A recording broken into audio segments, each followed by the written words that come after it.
We've talked about fixed costs, variable costs, and semi-variable or mixed costs. There are additional cost behavior patterns. The one with the green line is showing an example of stepwise costs. Stepwise costs are costs that remain flat until we reach a specific level of production or capacity, and then they double. They don't have quite the linear relationship that variable costs do. In fact, instead, a good example of a stepwise cost would be that at a certain capacity, we would run one shift of employees, a 1 8-hour shift Monday through Friday. And once we get to a specific level of output, we need to add a second shift. So we would add double our costs because of adding that second shift. The other is curvilinear costs, and these are costs that don't follow an exact pattern. They're more similar to mixed costs or semi-variable costs, and they vary in terms of volume of output, but not in a truly linear way such as the other costs do.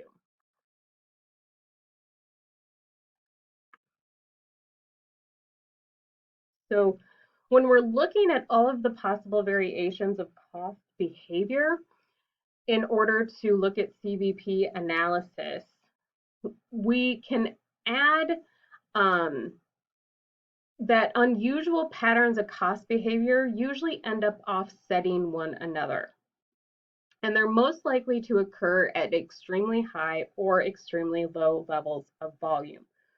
For most of what truly happens, we stay within what is called a relevant range of production, usually varies between 20% capacity and 80% capacity. If we dropped below 20% capacity or we were operating at 100% capacity, we would have extremely different costs.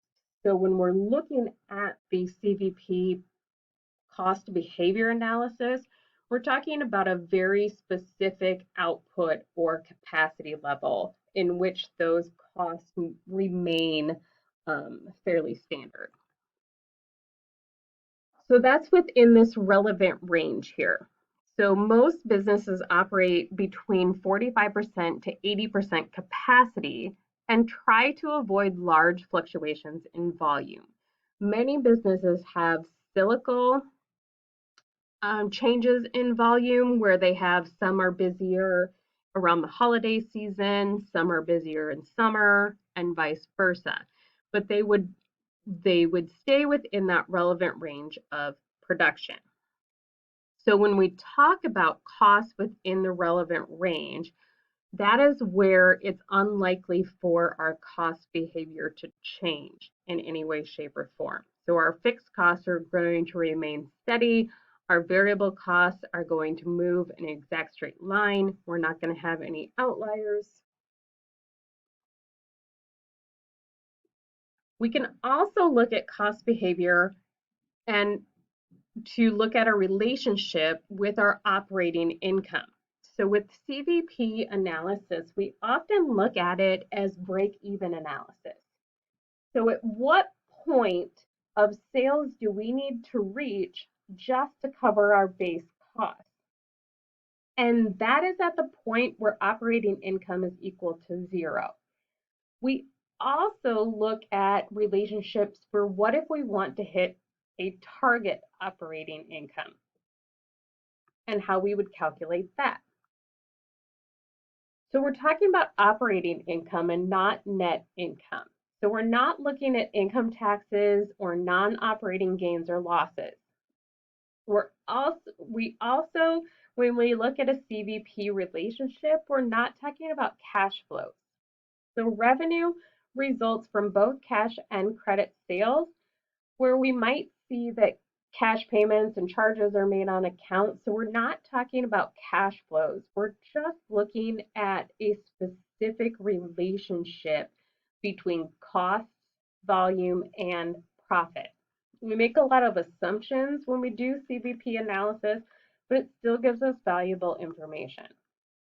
So The assumptions that we're looking at in CVP analysis are that our sales price remains constant. So we're not fluctuating in sale price all over the place. If more than one product is sold, the proportion of the products sold is assumed to remain constant. And we'll look at some examples where more than one product are sold. Fixed costs stay the same at all levels of sales within a relevant range of activity. Variable costs are assumed to remain constant as a percentage of sales revenue. And for manufacturing companies, the number of units produced is assumed to equal the number of units sold each period. We use contribution margin when we're doing CVP analysis. The contribution margin is the sales price minus the variable cost of the unit. At a per unit level, it is the unit selling price minus the variable cost per unit. We're also going to use the contribution margin ratio, which is the contribution margin per unit divided by the sales price. We're going to look at this example using contribution margin and CVP analysis. So we have a company that manufactures snowboards. They sell their snowboards. Revenue consistently averages $90 per board. We have different prices, but we average it out to $90 per board. Remember, one of our assumptions is CVP analysis that our sales price remains constant. So we have some information about these boards. We have total fixed costs, and we have our variable expenses per board.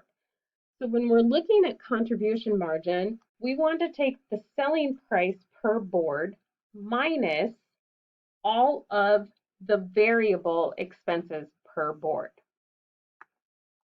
When we look at that, then we get a total variable cost per unit of 36 cents, and our unit contribution margin is $54.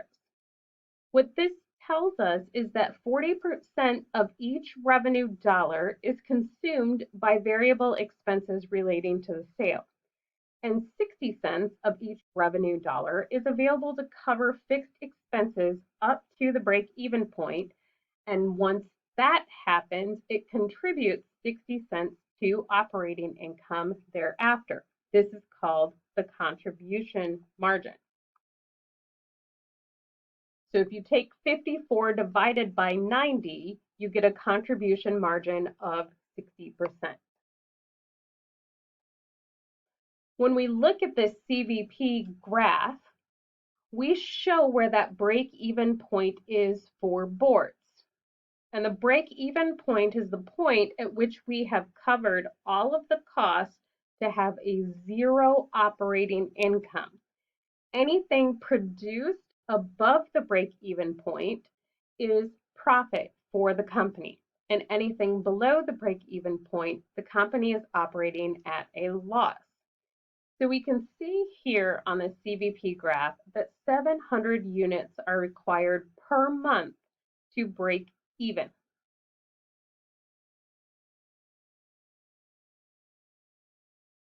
So how many units must we sell? We saw in that graph the Snowglide company has to sell 700 units per month. So knowing our break-even sales volume helps us to decide whether or not to expand into product lines, to increase our advertising sales, to increase our capacity, to decide what our marketing campaigns are to make sure we hit minimum sales. Sometimes it might be whether or not we decide to remain in business, or we decide to get rid of product lines for being not profitable. Our break-even formulas for sales volume in units are fixed costs plus target operating income divided by the contribution margin per unit. That tells us how many units we have to sell in order to make zero income, unless we would have target operating income of a certain amount. Then the sales volume in dollars, we take fixed cost plus operating income divided by the contribution margin ratio. Remember, the contribution margin ratio is the contribution margin per unit divided by the sales price per unit. That formula gives us the total volume in dollars that we need to sell in order to cover our fixed costs and meet a target operating income.